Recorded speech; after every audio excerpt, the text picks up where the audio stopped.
Ayan, good morning. Ano ba? Magandang tanghali sa inyo mga idol. Gusto na pala. Ayan, dito tayo sa palayan mga idol. Bali, nandun namin kanina yung yung binhi. Nilagay na namin.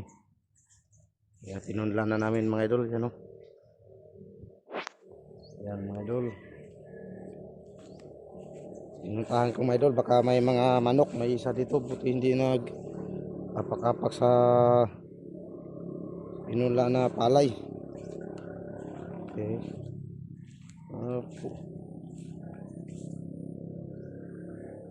Yan mga idol o.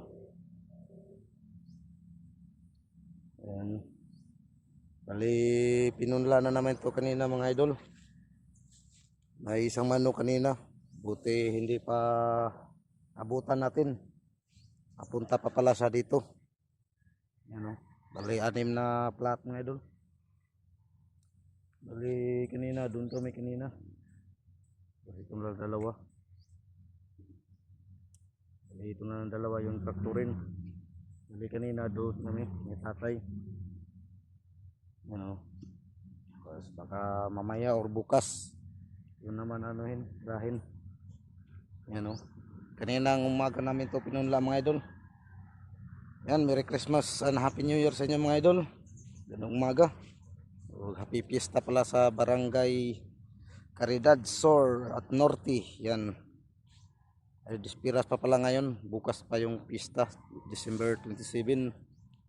Nandito tayo sa palayan mga idol. Nakapunla na yung binhi ng palay mga idol. Yan o. Yan. Yan po siya mga idol.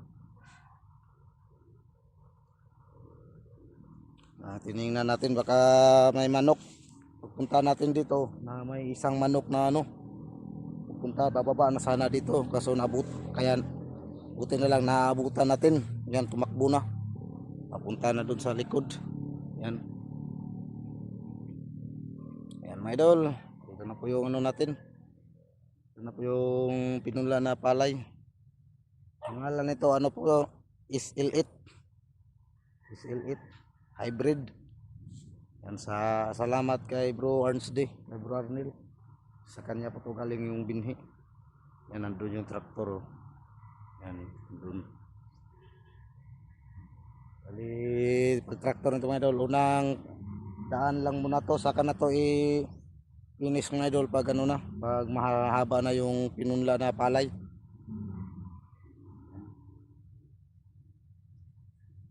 Gano pa to mga ilang araw. Sana uulan pa mga idol malakas para pundo ng tubig dito. Parang post na post tayo kasi dahil sa Pasko. And shout out sa inyong lahat mga idol, sa ating mga solid subscribers dyan, solid followers. Yan, salamat sa inyo. 3K followers na po tayo mga idol. Salamat sa inyong suporta. May mag-ingat po tayo palagi. Yan, hanggang dito na mga idol. See you next video mga idol. Bye bye, God bless.